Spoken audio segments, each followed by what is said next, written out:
I want to start off by giving you 5 tricks that I use for making the most of your keywords. These are things that I've picked up and learned along my own journey, and to be honest with you, they're not my own discoveries. These are things that I've learned by reading other people's blogs, by reading trusted material, and really just getting a feeling for what's working and what's not working for people. One thing I should mention is that nobody for sure knows the final rules about exactly what works and what doesn't. There's not one playbook that gives you every single rule one by one. Not only that, things change. What might have been a really good example of SEO last year may not be such a good example this year. One example I gave you earlier on in the course is the exact match domains, where you use your keyword as your domain name. This used to give you a real bonus and help you to rank higher in the search engine results, but it doesn't do that anymore. It doesn't necessarily work against you, you don't get any penalties for it, but it doesn't give you any kind of bonus, and there's actually more to be achieved by picking a domain that can be branded.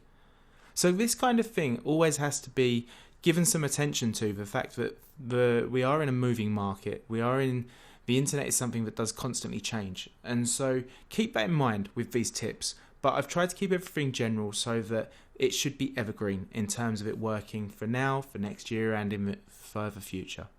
So first of all, I want you to always focus on one main keyword and a highly related secondary keyword.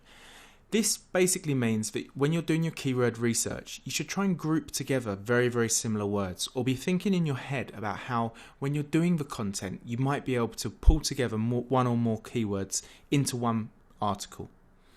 So taking the example we used when we were doing the keyword research before, I looked at sizes for baseball gloves, and I picked one main keyword and then some secondary keywords which were highly related. What I would make sure I did when I was writing my article would be to ensure that there was a natural flow, and I combined all of those keywords.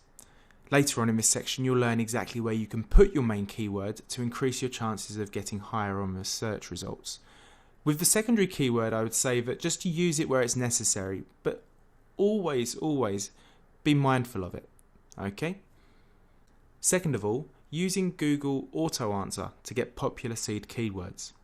Now what this is the actual Google autofill. When you're typing a search query or a keyword into the search box and it automatically completes it for you. Some of the time you get some quite funny and random answers which are nothing to do with what you're actually looking for. However, if you're doing a search and you're looking for some seed keywords, or perhaps looking for other keywords that you might want to use, and keeping in mind that when Google auto-fills it for you, it's providing you with a list of popular answers. So there's a little tip there in itself that Google's going to give you popular search results in autofill. So maybe it will help you find some good keywords to target.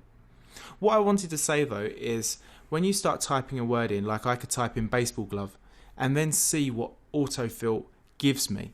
It's a good way to get long tail keywords, and it's also a good way to see what other people are searching for related to that keyword.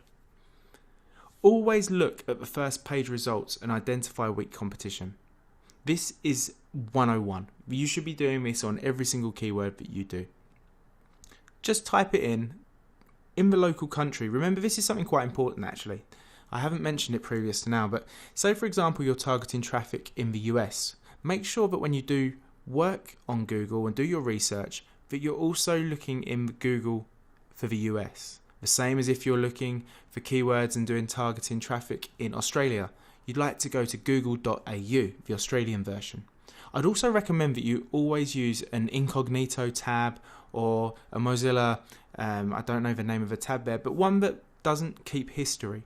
Now this isn't because you're doing anything shady, but Google is always trying to develop and to adapt to the way that you like to search and the things you search for. Now, so that you don't get any biased results, I always use the incognito tab on Chrome, because in that way it hasn't used any previous search history or anything else when it's given me results. Another thing you should do is to look for opportunities to combine multiple keywords in one longer long tail keyword. Alright, now what I mean by this, it's different to focusing on a keyword and a secondary keyword, in the fact that what you could do is create one main long tail keyword that actually has shorter keywords within that. So, one example, best leather baseball glove.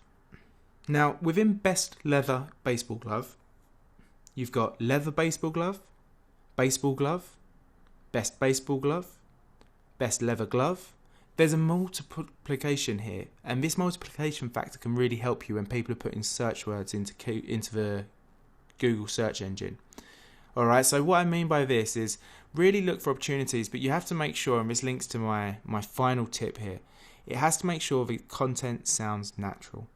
Don't purposely write content with the keyword everywhere, which is called keyword stuffing. I'll come on to that in a moment. But make the content good. Make the content helpful. Make sure you're writing about something the person who searched for that on Google is going to find it useful. What Google does is take a lot of other factors, including how much time is spent on your web page when somebody does arrive there through one of the keywords. So if you're providing something that offers no value and they search for the keyword, they get to your website and realize it's really not what they're looking for, they're going to hit the back button on the browser. And this puts up your bounce rate. Now, your bounce rate is something that you can find out in Google Analytics, but basically it tells you how many people come to your website and hit the back button. The idea is that the less people that hit the back button means that you're providing a lot of value to them. So it's really important to focus on your content when writing articles and make sure it's natural.